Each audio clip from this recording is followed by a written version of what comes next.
University of San Diego is a changemaker campus. The Kroc Institute for Peace and Justice is also all about creating positive change. The founder, Joan B. Kroc, was a woman who was very committed to issues of peace and cultural connections. And then the School for Peace and Justice, the idea was, how do we link, her interests and who she was?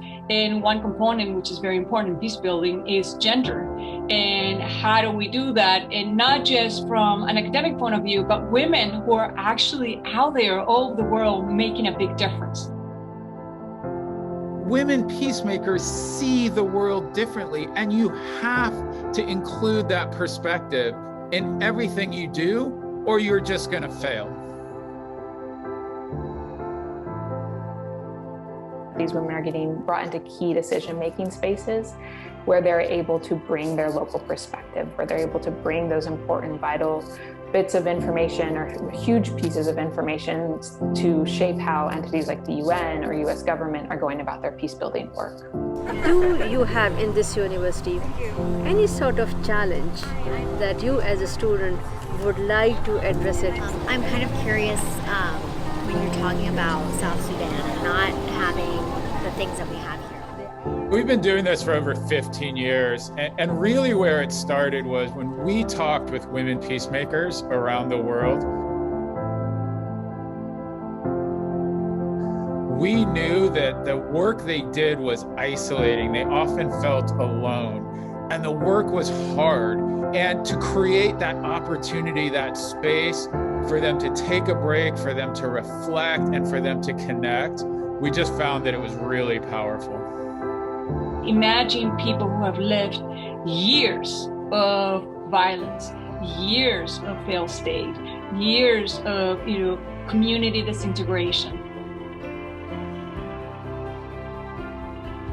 So they bring this. It's not a video, it's not a case, it's not an intellectual exercise. It's feeling, being with a person there who might cry, who might laugh, who might share things, who might get up, who brings that energy, that reality. This is not like an easy question. And also it's not going to be an easy answer. For instance, last year, our women peacemakers were working on more equitable funding relationships.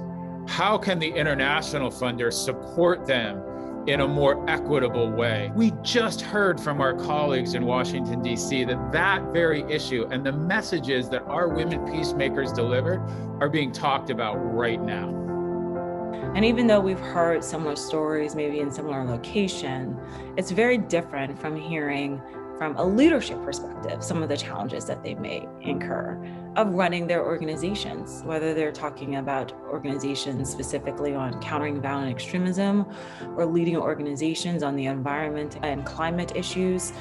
I mean, it was just a range of expertise in the room. It just tells you how much more we need to be doing and how much more we need to invest, because if you don't do it, who's going to do it? I mean, it's really easy just to sit and wait. So that's one of the things that I find very exciting about these different women who come to the University of San Diego. They have many, many different histories, but they channel whatever they have felt, whatever they have experienced into building a better future for all of us. I mean, it's just such a genuine, thoughtful approach. And really, for me, I think that was the most heartfelt thing. This wasn't just a check-the-box exercise. They were invested in each one of us. They were invested in the women peacemakers. There was just a family atmosphere, if you will. And I think that is what sustains this program, is the genuineness of it all.